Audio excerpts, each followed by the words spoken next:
Hello, and thank you for joining our session on the challenges of leadership in an ever-changing organizational environment.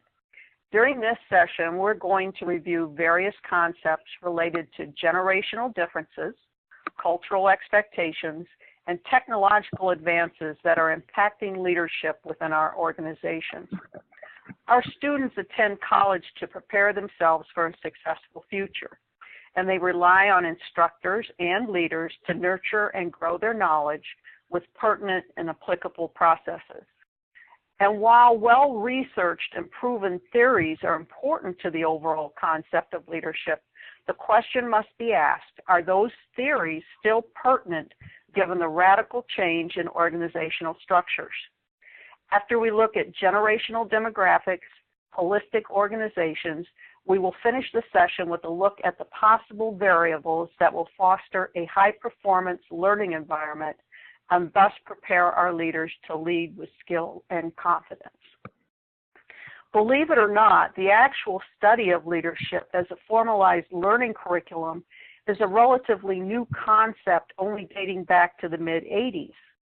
Prior to the titled concept of leadership, the focus of business study was primarily on management and organizational structure. Currently, most focus is placed on the study of leadership, and rightfully so, given the radical changes of leadership over the course of time. However, organizational structure is in a constant state of change, and it's at a virtual tipping point needing leadership that is applicable to the current needs and not necessarily meshed with historical theory. Greenwald discusses the need for leadership training, but cautions that the learning must be shaped in a manner that the learner owns their destiny through knowledge and skills. Since the 1980s, leadership degree programs have grown exponentially. However, that does not necessarily mean that the outcomes are pertinent to the needs of the learner or the needs of the organization. All too often, the curriculum becomes static, where the focus is placed on the structure of the curriculum and not necessarily on the needs of the learner. In other words, the curriculum design becomes the key point rather than the quality of content for the growing learner. Therein lies a problem which appears to be historic to learning institutions. Klomowski and Amos challenged that the focus on subject matter rather than adaptable practical application of knowledge and skills is a criticism of many leadership programs. These authors disclose that not only does the classroom fail to meet the needs of the student, the institution itself often fails by not following or practicing the teaching, thereby generating a gap and making the instruction impractical from the perspective of the learner and to the real-world application. Demonstrating and practicing evidence-based instruction is critical to the success and future of the learning institution and the organizations our learners will lead. So where do we start? To achieve a logical approach to leadership development, we must first have a solid understanding of the characteristics of those currently in leadership roles and of those approaching or emerging into roles of leadership. Equally important is to have good knowledge of those in the roles of Equally important is to have good knowledge of those in the role of followership and understand their perspectives and expectations of leadership and how they perceive being led. For that, Dr. Lora Reed will walk us through some very interesting generational characteristics and their impact on the organizational environment. Thank you, Dr. Whitten. According to generational cohort theory, different generations are like diverse cultures due to the historical events, the technological advancements, and other occurrences that define the coming of age of the people within the generational cohort. For example, baby boomers who were born between 1943 and 1960 grew up when space exploration was in full force, television was becoming a mainstay in every home, heroes including President John F. Kennedy, Reverend Martin Luther King, presidential candidate Robert Kennedy, emerged as societal leaders and were struck down in their prime. In Vietnam, a conflict raged. It divided a nation.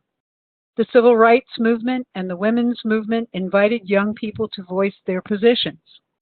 Consequently, as a cohort, generation's leadership is often inclusive, community-focused, and open. After all, this is the generation that turned hierarchical organizations on their ear, for better or for worse. Gen Xers, born between 1960 and 1980, grew up as latchkey kids. This was a generation that watched corporate layoffs, often their parents' corporate layoffs. They grew up with disco music and the aftermath of the Vietnam conflict, which changed how the U.S. viewed war as well as itself in the context of the world. Gen Xers are the cohort that gave us insight into work teams and work-life balance. As a group, they are self-reliant, they are survivors, and they value a sense of family. They like informality, they have a casual approach to authority, and they have a healthy dose of. When it comes to leading, they value egalitarianism. They're often tech-savvy, and they're inclined to create workspaces and teams, such as campus cultures. Millennials, or Gen Y, were born between 1980 and 2000, and they have had yet a different historical and technological backdrop to their coming of age. The events of September 11, 2001 occurred when this generation was very young. Internet access has been widely available in their lives. About a third of this generation has grown up in homes where there was initially only one parent. Some refer to this group as a generation of entitlement, a cohort that grew up with many privately organized sports teams through which almost every child is taught to expect a trophy. The generation has experienced the confidence that comes from knowing they were wanted. They are more plentiful than the baby boomers, ambitious with a shorter attention span, and their attitude toward authority is that it should be challenged. Dom posits that there are 10 traits that great leaders and followers share. These are listed in this table. As you can see, an ambitious leader enables an ambitious follower to take advantage of opportunities afforded by the leader. A visionary leader can harness diverse resources for purposes of interpreting the vision for success with a visionary follower. A courageous leader helps courageous followers to express honest criticism as needed. And a leader with gratitude allows followers with gratitude to appreciate risk takers, leaders, and others who drive an organization's success. Below is a table of generational cohorts, statistics of leaders and followers in the specific generations we just discussed, and other important considerations pertaining to leadership, including some of those offered for consideration by Dom, as indicated by the generational cohort. For example, baby boomers are community-minded. They're attentive to the needs of others. They're generous. They're willing to share knowledge. But as followers, sometimes they're tolerant.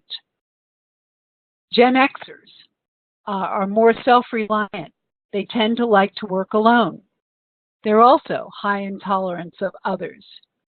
They're open to change and innovation, and they're not as individualistic as the next generation, the millennials or Gen Y. Gen Y, they're assertive, independent, less relational, more intense, fast-paced in their leadership style.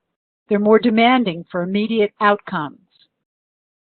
They may be impatient with a short attention span. They've been described as ambitious in terms of followers, and they've been described by self and others as self-interested, reluctant to take on team tasks without considering self-benefit and immediate returns for themselves. Kouzes and Posner have created a list of 20 characteristics that are typically admired in leaders. Their research spans 6 continents and generations of adults since 1987. In 2011, Tech and Hennessy conducted empirical research across the 3 generational cohorts, baby boomers, Gen Xers, and millennials, in Singapore. What they found was that Kouzes and Posner's list, which amounts to expectations for leaders, held true across the generations, if not always in the same priority for each generation. The table here is an adapted list showing the common characteristics for each of those generations. Characteristics common to only 2 generations are also shown. So, for example, when it comes to empathy and caring, all 3 generations value that highly. But when it comes to motivating others, baby boomers value that more than Gen Xers and millennials, who find being a visionary more valuable. Authoritative leaders are pretty low on the baby boomer scale. And as you notice, they're not high on the millennial scale either. But on the Gen X, they're number 4. So there are differences and commonalities among these generations. Johnson reminds us that assigned leaders derive their authority from their position. Considering this table, Gen Xers would most likely respond best to assigned leaders.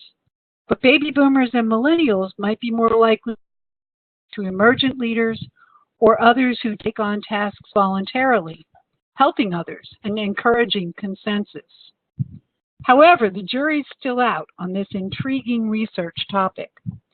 We can see that each cohort has its own history, its own set of circumstances, and we can realize that no category of people can be evaluated on just one characteristic, such as age, gender, or any other factor that could be used to create a schema that does not allow for originality or individualism. However, recognizing that there are some shared experiences that shape each generation can be a valuable consideration, especially when there are currently 4 and soon to be 5 generations in the workplace. That includes Generation Z, the cohort that was born 2000 and after. Although they're now only entering the workforce, they should certainly be considered at this point in history. This generation has always lived with the internet, online businesses, and social media. They have grown up with personal devices and very different perceptions of entrepreneurship, self-image, and authority. Although this generation has observed unprecedented technological advancements, they have also grown up with the threat of terror that is constantly questioning itself. What will they require to become leaders and followers in the global, multi-generational workforce of the 21st century? Next, Dr. Swank will talk about structures. Holistic organizational structures are a growing trend. Flatter organizations are being created with the notion of reducing overhead and increase efficiency. Holistic structures are designed to do more with fewer resources. The types of holistic organizational structures commonly observed are self-managed teams. 2 types of self-managed teams include holacracy and virtual project teams. These organic organizational structures require a different method of leadership to be effective. Holacracy is a form of self-managed organizational structure that is becoming popular, since Zappos, a large online retailer, adopted the process in 2015. Holacracy is a formalized organizational structure that uses organizational circles and subcircles, in other words, teams within teams, as its primary structure. The structure uses lead links that behave more like project managers than direct supervisors. The team uses a shared leadership approach to assign tasks and set goals. Holacracy is gaining recognition as several large companies are experimenting with the structure. Some, like Zappos, are working hard to use Holacracy as the organizational structure for the entire business, while others, such as Medium, a social media company, dropped Holacracy, finding it too unwieldy to use as an organizational structure. Many organizations may want to jump on the Holacracy bandwagon, seeing it as the next big thing. Birkinshaw cautions managerial fads come and go. Self-managed teams are not a new concept. Holacracy is just the latest iteration. Virtual teams are becoming common in today's high-tech world. In this atmosphere, one may work an entire career with an organization and never step foot in the office or meet their colleagues face-to-face.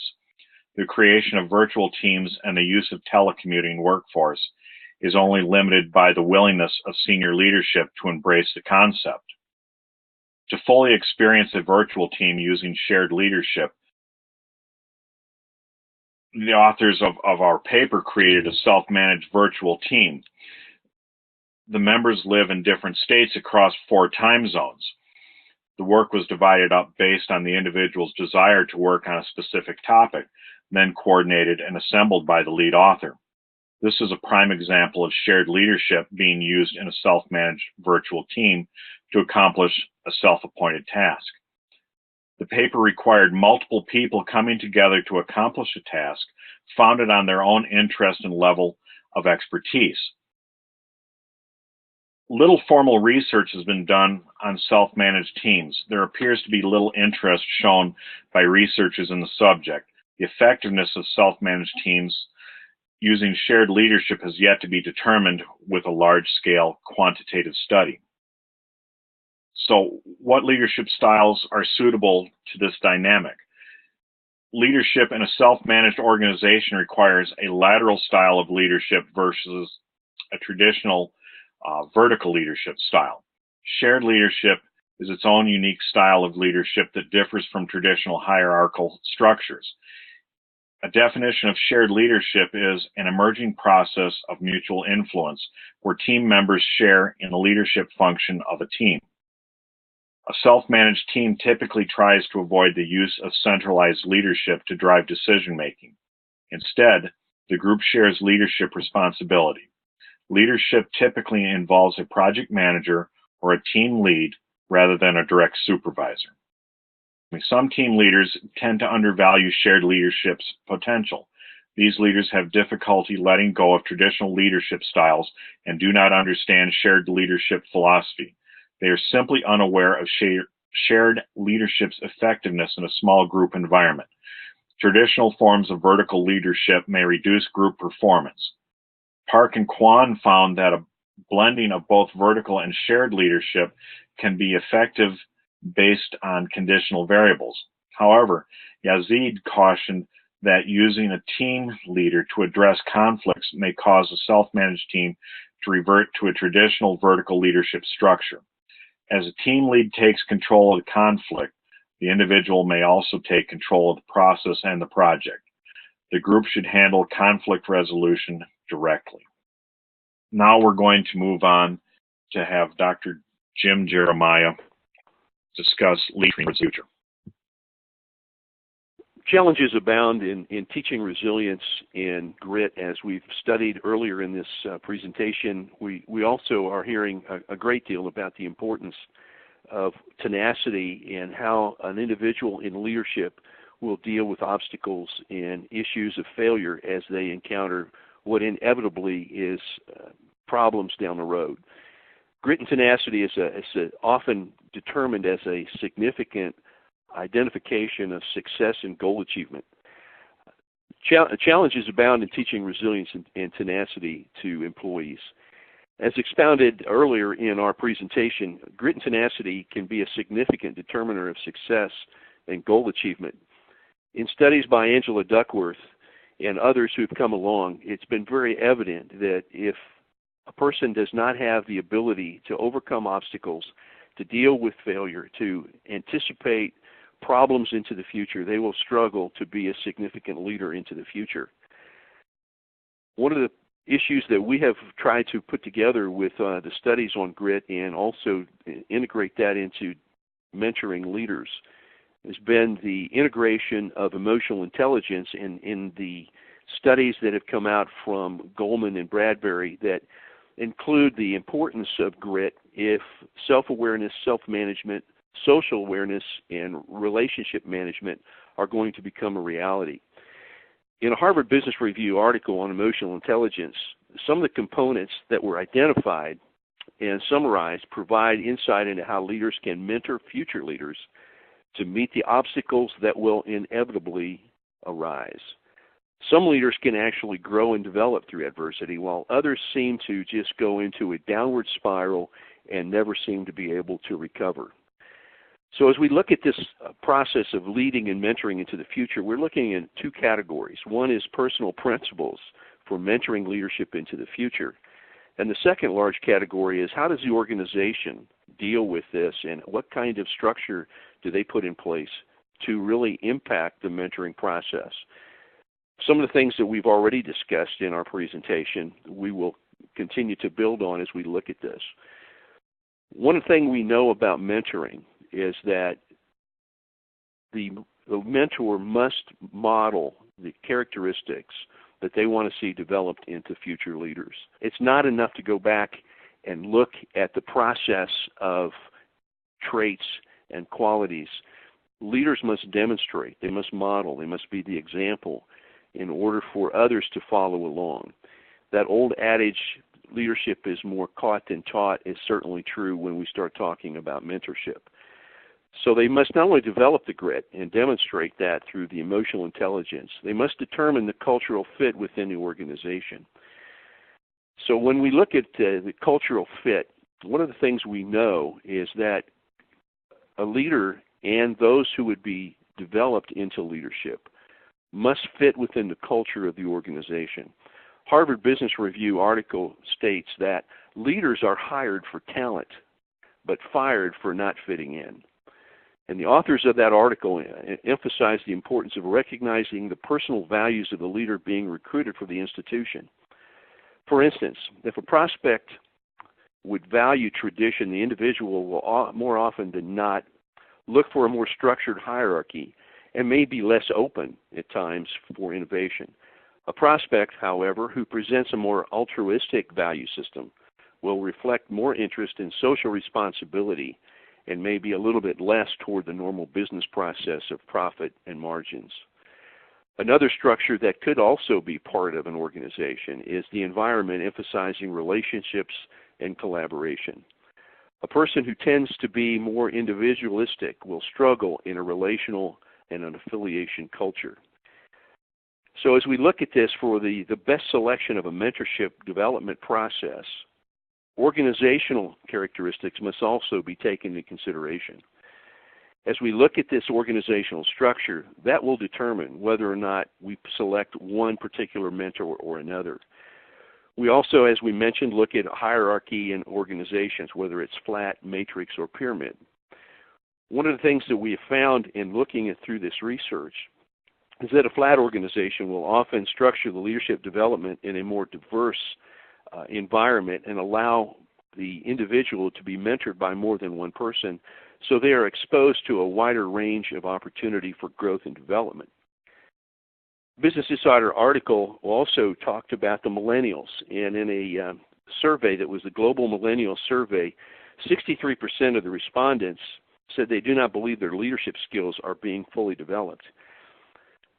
An author for the Wall Street Journal, in looking at this article, said one of the things that needs to be recognized in order to really put the millennial response in perspective is to really have leaders within the organization determine if there is actual leadership potential. In other words, Leadership development and mentoring needs to be a selection process, not one that just says everyone becomes part of the process. Mentoring requires building qualities in the life of another. It's more than just teaching content. It's about showing what needs to be done and how it should be done. So that takes into consideration issues like leadership styles, leadership potential, and also the importance of looking at multiple mentors within the organization that will be able to develop that leadership in the life of the person being mentored. So as we look at the summary of our content for our presentation today, we've covered a number of different topics. The importance of grit and perseverance in dealing with obstacles and setbacks, emotional intelligence and the importance of being able to have a self-awareness, self-management, an understanding of how you interact with others. Understand the importance of flexibility and adaptability to changing environments in a world in which is constant state of flux. Understand the structure and the culture within the organization.